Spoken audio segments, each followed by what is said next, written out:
You need a nigga that stay shy, always got money, pockets stay full of them big face honeys, a nigga with tattoos all over his arms, a nigga with a gold grill, diamonds in the chone, a nigga that'll tell you, girl, fuck that nigga. You giving me the pussy, you don't love that nigga. Okay, yeah. Okay, so couldn't I get mad hoes?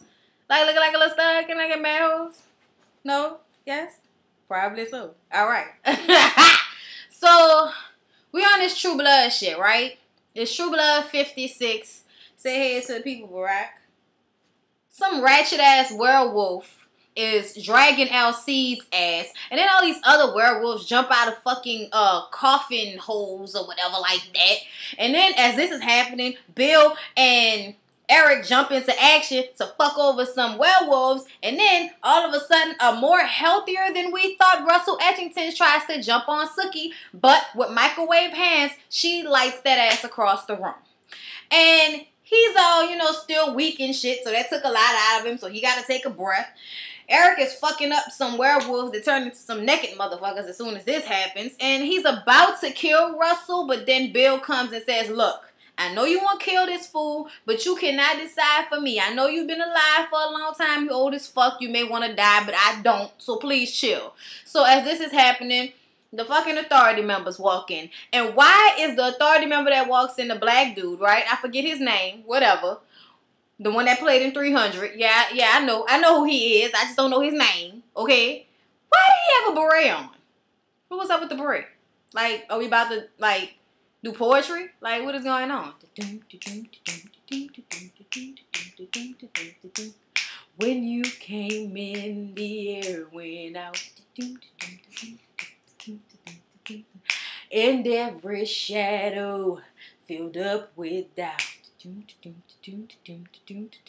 Like, it's actually on right now, so stop looking at me like that. I just want to say, before I get into the next part of the episode, that this intro needs to win some kind of award, because if you would depict what Louisiana is like when it comes to like that back road, gutter butt, you know, racist, KKK, we eat armadillos and have sex with fat rednecks, you know, with glow sticks and dead rats. Like, if that's, you know, hardware stores with the lights flickering outside. Like, I have passed these streets. I have been to these clubs. I have seen these people. So, to me, this is like a perfect depiction of this life out here. The people in church flipping out like some white dude putting hands on some black lady supposed to save her from her fucking issues with her nice, you know, church white on and all this type of shit. You know, it's exactly what the fuck goes on down here. You know, just in case you didn't know. So then we get back, and Tara and fucking Jessica are having a fight, and Tara is getting up in their ass. And like I said, how the fuck is a 2-year-old vampire getting her ass whipped by a 2-week-year-old vampire? Make me understand it, somebody. Make me understand it. But that more so makes me think that Tara is supposed to be kick-ass. You know what I'm saying? Kick-ass. Y'all don't know what that is. I'm sorry for you. Anyway, so you know what that is, man? Yeah, all right. He knows. He know where he from. So Jessica and Tara are fighting, and of course, our homegirl Pam stops the shit and tells them enough. You know how she talking, and she pulls Tara's ass in the back by her hair, making her be all embarrassed because Tara told Jessica, "You gonna step to me in my shit? Well, you get served up."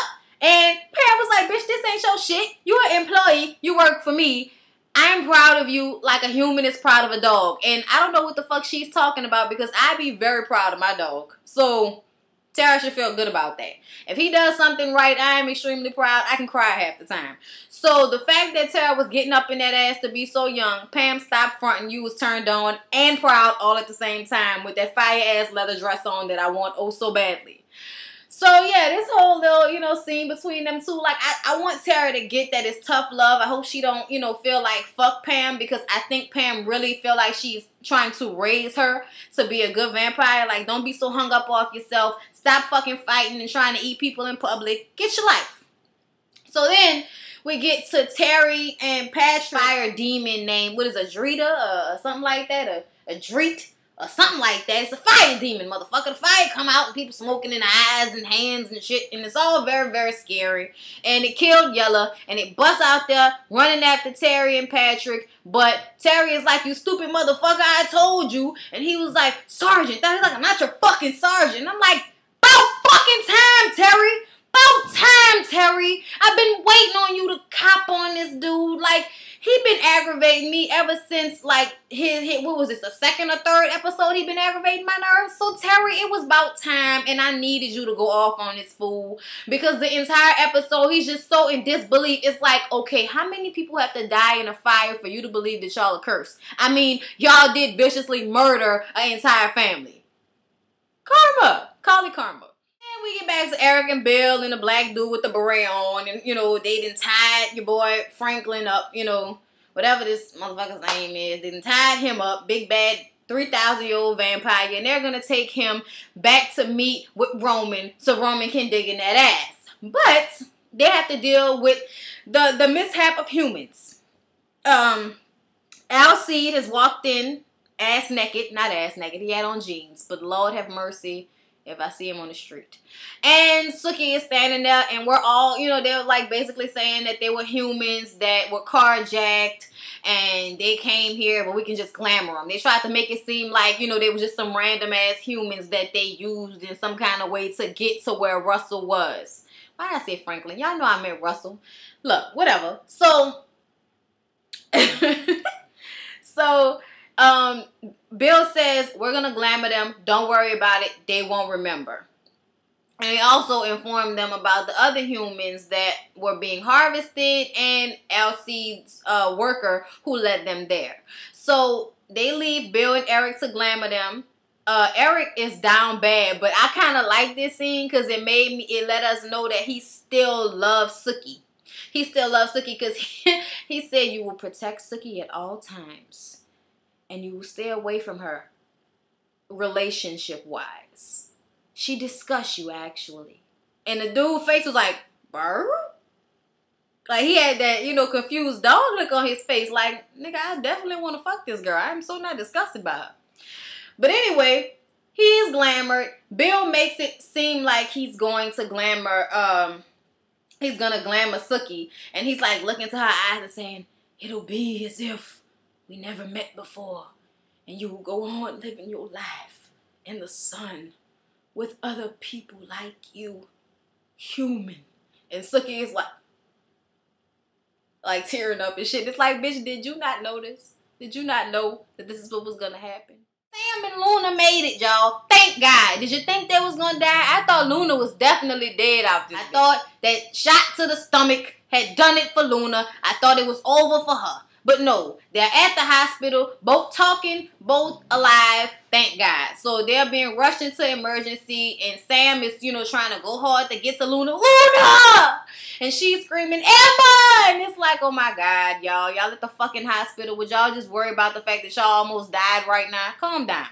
So then we get to Emma at, you know, she's a little puppy. She's ran to her grandmother's house. And you know, Luna did not want her seeing her grandmother because she didn't want Emma to grow up in a pack. But to no avail, boo-boo. To no avail.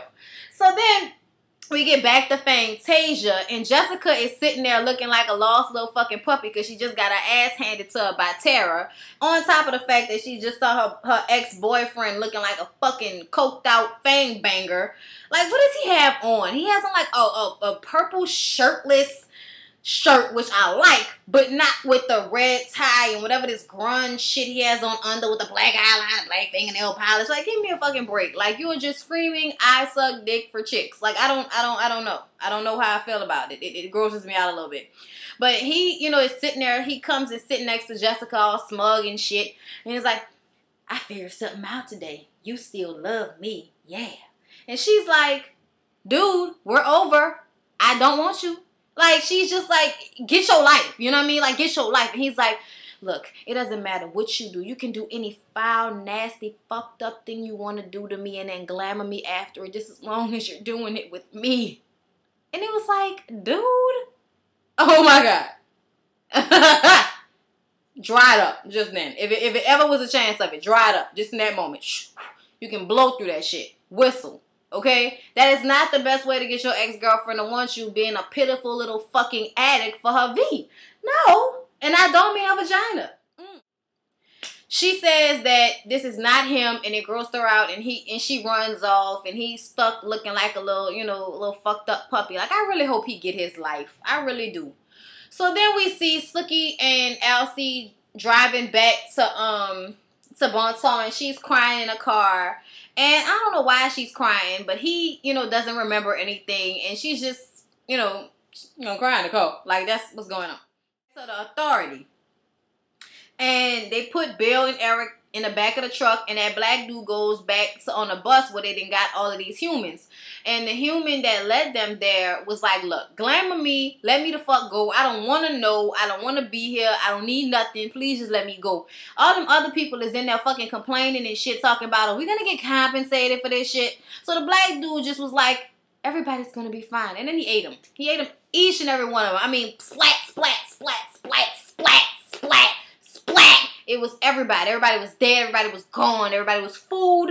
And I just was like, you really could have just glamored these people. Why you did that? We get to Jason. And Jason is having this conversation with his dad. And his dad is not talking. This is a dream, you know. And he's just saying how much he hadn't realized that he hadn't felt special in a long time. And it's like, dude, all you do is get pussy. Why do you not feel special? I don't understand. But I guess, you know, special and feeling good about himself, not in comparison to how women feel about him, but how he feels about himself. And I guess he hasn't felt like that since he played sports, or, you know, when he had a dad that was calling him champ and all this shit. So the dude is sitting there the whole time not really saying anything until Jason says that, I'm going to do whatever I've got to do to avenge and find that vampire that killed y'all. I promise. And then the dad is like, Jason, the only thing you have to fear is... And then he wakes up. It's like, what the fuck?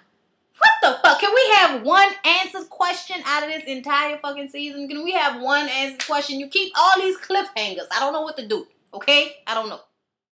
So then Jason wakes up and realizes it was all a dream.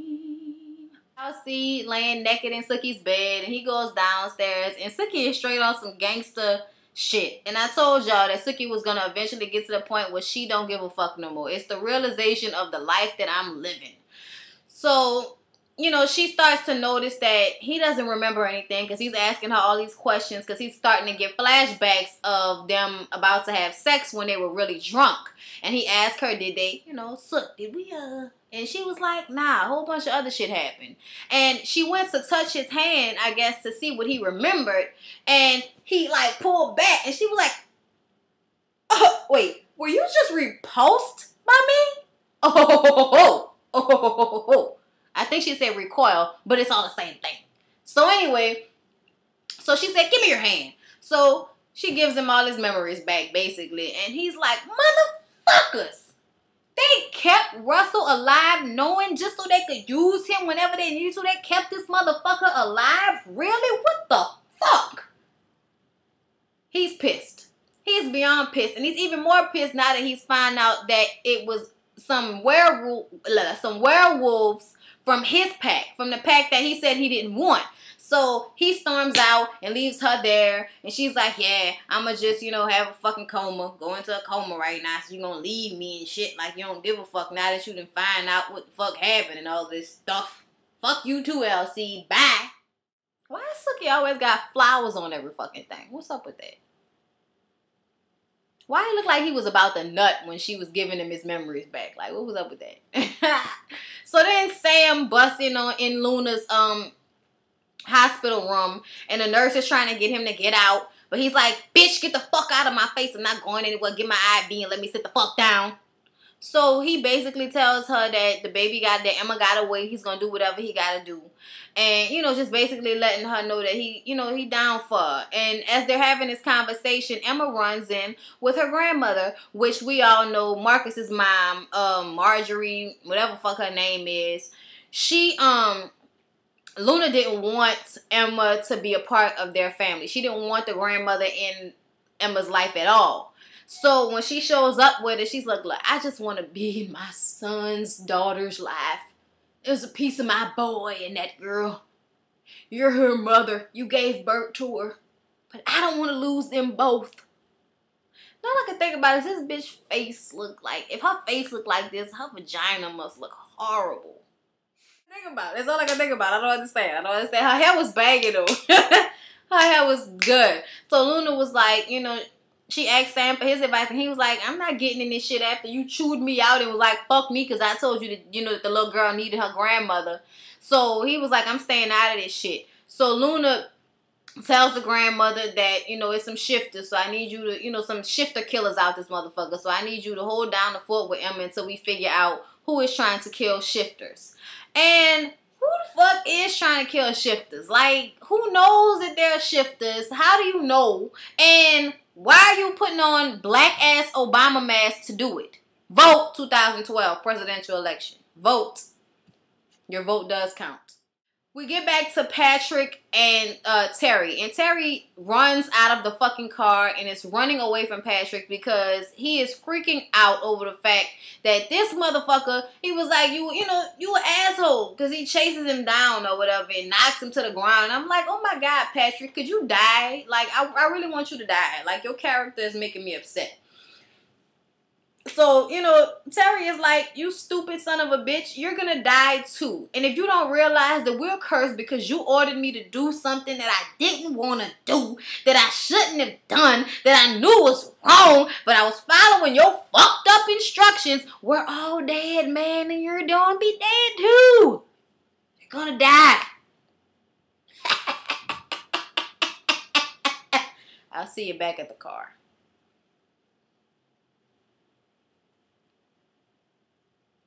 So then, one of the most interesting fucking scenes of the whole show is when we get to Lafayette's mama. Lafayette goes to visit his mom because they called and said she had a seizure. And she's laying there with her fucking eyes all messed up and shit. And he says, Mom. And she's like, yeah. And this is when he sits down and she proceeds to tell him that Jesus is in trouble and that Jesus loves faggots and that she has been seeing shit that she was not supposed to see for a long time, which is why she's probably scared. Well, you know, crazy and in a fucking insane asylum, wherever she at. But she also tells him that it all started when that man made Jesus drink the goat blood. So when they went to visit Jose's grandfather, Jesus, whatever, Jesus' grandfather, Jesus, I'm sorry, Jose, Joseph, all these motherfucking Spanish names with J's and H's are making my nerves bad. Jesus, Jesus, this dude came to the mom and him that night with his lips sewed up. So, you know, the mom is like, you gotta go help him, Lala. You gotta go help him. Jesus is in trouble. Jesus loves faggots. Remember that.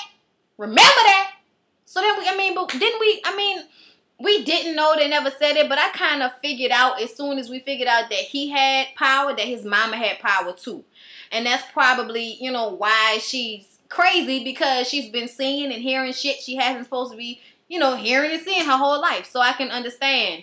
And she kisses him and tells him that she loves him and that to go, you know, go save Jesus, goddammit. Go save him. Yeah. Arlene, Holly, and Sookie are meeting up at the lunch counter to talk about how much men suck. And Holly is like, please leave Andy out of that equation. And Arlene is like, yeah, he good now. Just wait, basically. And Sookie is like, they always bringing you buku fucking trouble. Trouble, trouble, trouble. That's all these motherfuckers bring. Trouble, trouble, trouble. Scary ass trouble. And then speaking of trouble, her brother walks in. And Jason wants to talk to her about meeting Hadley and saying that their parents were killed by vampires. So he takes her into the woods, into that club where all the fairies are. Because she wants to go. Because she has to find Hadley to let her know that the fucking, you know, fairies are crazy as all shit.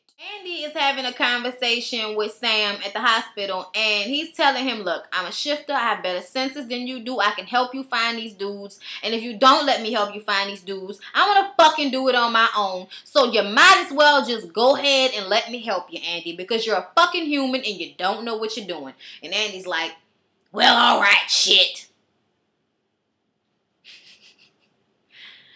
So then we get to Alcide in the finest moments of his fucking career, walking into that barn and telling Marcus's dad, who is taking position as Packmaster. I guess it's Marcus's dad. Whoever. I mean, it's Marcus' mom's old man. I mean, whatever. Martha. That bitch name is Martha. All right. So Alcee goes into the barn.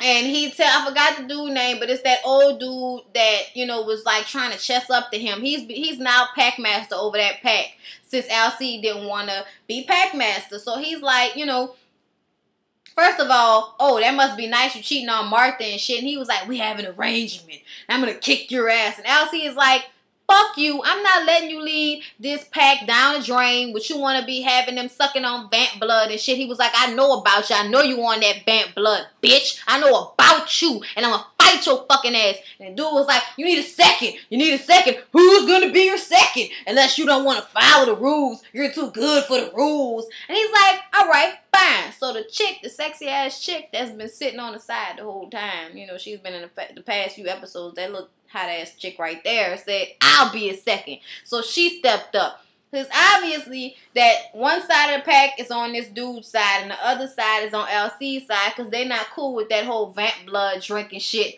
that he got them doing. He got two of the pack dudes killed, you know, with fucking around with Russell Edgington. So Alcee is like, we're going to have this fucking fight then. Let's get it cracking. Let's get it popping. I'm going to tag that ass. And if anybody thinks that Alcee is not going to whoop the fuck out of this dude, you're missing something. You're missing a screw. Or two. Red, white, and blue. Why are rednecks always gonna have a flag on their chest? Get the fuck out of here with that shit. You ain't patriotic, bitch. You crazy.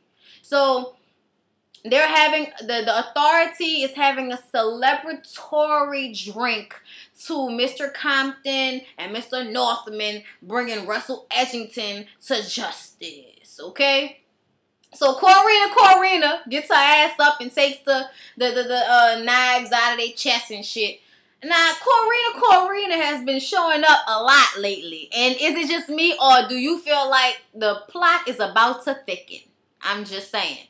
So when Roman comes in, you know, he comes in and he basically says, prepare, we killing this nigga Russell tonight. He talks shit between him and Eric was being real with him. He like, look, I still feel like I'm better than any human, but as long as it's not in my interest to kill them, I won't be killing them.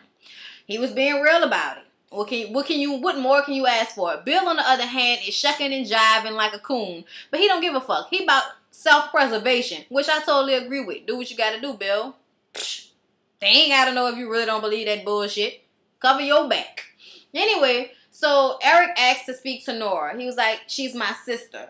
And Roman was like, as long as both of y'all at the execution, whatever. I still think Salome did it. Either Corrina did it or Salome. I don't know yet.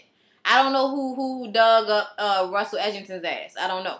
But I still think it's, you know, it's one of these bitches that we've seen already. And I don't know why, but Corrina is giving off strong vibes to me. Strong vibes. So then we get to Arlene and Terry. Terry finally shows up to tell Arlene that there's a curse on him from what he did in Iraq. She is looking like a fucking doughy-eyed, stupid ass, acting like she doesn't believe in curses. Terry, there's no such thing in curses. Are you off your meds again? Bitch, your baby got kidnapped by a ghost and you don't believe in curse? Really? Really, Arlene? Could we open them up a little wider? Could we see what's going on around us? I mean, Jesus Christ. There are vampires, there are shifters, there are witches, there are ghosts. And for some reason, you think curse can't fucking exist. Really, Arlene? Really? You're not as bright as I thought you were, sugar. But I still felt sorry for her because it took a long time for her to find a good man like Terry. And you could tell Terry loves Arlene's stupid, crazy ass. And just to see him telling her that they can't be together because of some fucking fire demon makes my head hurt. And I kind of feel bad for Arlene. So, poor, racist, hick, over fucking done, fake redhead having, fire crotch Arlene. Poor Arlene. So then Jason, we finally get to Jason and Sookie, who are in that field and looking for the portal into Fairy, and they find it. So they get in there, they see Hadley, and then they see another fairy, a guy who runs up and hugs Sookie. And I think this is Claude. I think this is Claude. Now, if you, I keep trying to tell y'all that if you read the books, it will not ruin your mind for the series. It won't. It's totally different. They keep the basis of things the same, but they really have ventured off into their own dimensions with this shit, okay? Because Sookie's first fairy godmother, Claudine, is dead. Yet, I think this is Claude, this guy who hugs her and tells her that, you know, hey, Sookie. So he runs up to her and hugs her. She's like, I don't think we've met before. And he was like, yeah, I'm the one that saved you to help you get out of fairy when the crazy bitch was trying to kill you.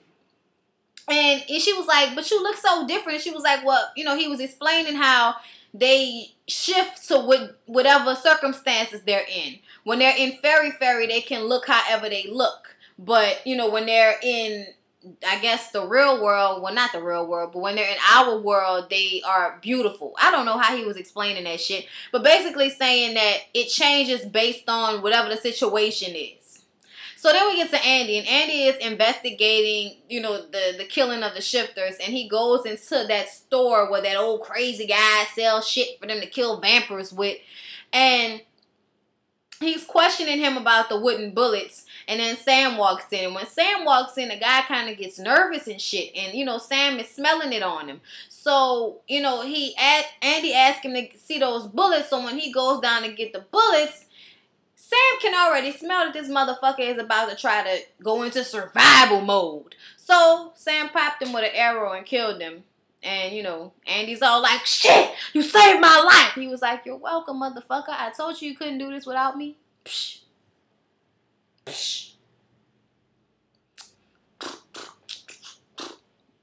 My name is Peaches, and I'm the best. All the DJs want to feel my breast. It up, it up, it up, it up, it up, it. Hoyt, and he's being sucked on by some guy, and he's just ready to die. You know what I mean? He is Notorious B.I.G. on this motherfucker. He is ready to die, and those shifter killers with Obama mask on kill the vampire. One of them knows Hoyt and takes Hoyt and puts him into the van. And so now we know these are some rednecks that everybody knows that's doing this shit. Which, of course, we should already have known that. But I can't wait to find out who these fuckers are. And Hoyt, get your life. That's what I want you to do. So we get back to the circus, which is what I'm going to call this fairy strip club. Because it looks like a circus. Cirque du Soleil pussy. Understand me? It is Claude, like I said, it's Claude, and he points out his other sisters, Claudia, Claudette, Claudiella, whatever the fuck he was saying, but this is Claude. And he, you know, she said she was sorry about Claudine, but he was like, she chose her own fate. And you know, Sookie asked Hallie, had she eat any fruit, that fruit that they were eating when they were there, and supposedly that's harvested humans. That's what Claude said. It's harvested humans, those fruits. So I guess they feed off of humans some kind of way too. Ain't that crazy? Ain't that fucking nuts? I didn't see that one coming. I didn't even hear that the first time I watched this shit. Jason asked about their parents being killed by vampires. And Hallie's like, we weren't supposed to tell you, but I guess we gotta tell you now. And Sookie, you know, kind of reads their minds to hear what they were saying. And Claude is like, look, all we know is your parents were ambushed by a vampire who smelled your blood, Sookie. And that's why they got killed. And Sookie was like, I don't believe you. I don't believe you. And then she microwave hands, and then all these other motherfuckers started microwave handing and shit. It looked like her powers glitched, like she was about to, but then it didn't happen. And then all their lights ganged up, and then it was like, what the fuck is going on? And then we leave away from that scenario, and I'm like, why? I want to know what happened. Did we kill Sookie? Is she on fire? What's going on? To Eric and Nora. And Nora is sitting there praying, oh God, Lilith and her lights, Lilith and her lights is Lilith and Lilith light. I don't like her. I don't like her. I didn't like her from Jump Street. I didn't like her when he was fucking her in a container yard, okay? I didn't like her then, and I don't like her now. So she doesn't even pay attention to him until Russell Edgington brings his retarded ass down the hall. They dragging him down the hallway and saying that he's going to be executed in the morning. And Salome, you know, walks past, and Eric is like, oh, now you want to talk to me, bitch? Because she was like, they're going to execute him. And she's like, oh my God, Lilith is coming. The prayers are being answered. Lilith is sending her mercy down on us. And Eric is figuring it all out. Like his eyes are doing this. And the camera's getting closer. And the music is getting more intense. And we're figuring out that he's figuring something out that we all are quite not sure of yet. I don't know. Then we get to Roman in this tight ass polo shirt. Like he about to go play golf. And then fuck, you know, a blind bitch right after. And, you know, all authority members are present. Including Corina, which I don't understand why Corina is there. But whatever. And this is another reason why I think that she has something more to do with this situation, because she's standing there looking like a little cute lesbian, and Bill is there, and then Eric shows up, and as, you know, they're about to kill Russell, he clicks the app button to kill Russell, and it doesn't work. And so Russell gets some kind of stake from somewhere and pulls it on Roman and kills Roman. Maloney, gone. Was I sad? Yes. Am I intrigued? Hell yes. Am I even more upset that nothing has been resolved? Yes. We still don't know. Salome is crying and shit. I mean, we still just don't know what's going on. And as this is going on, Nora is in her cell. And it's like somehow this shit was in the plan. That was the plan. And then they show like the preview for the next episode, and Russell looks like he's in full fucking power. And shit look like it's gonna get crazy. So I can't wait for the next episode. Don't you guys like love True Blood? Isn't it like the best shit since sliced bread? I'm just saying. Like, it's just off the chain. So that was it. Like, comment, and subscribe. I love you all. Yes. It went hard. I did this shit. Get the fuck out of here. Get ready for fucking Love and Hip Hop tomorrow. I'm gonna do it big. Peace.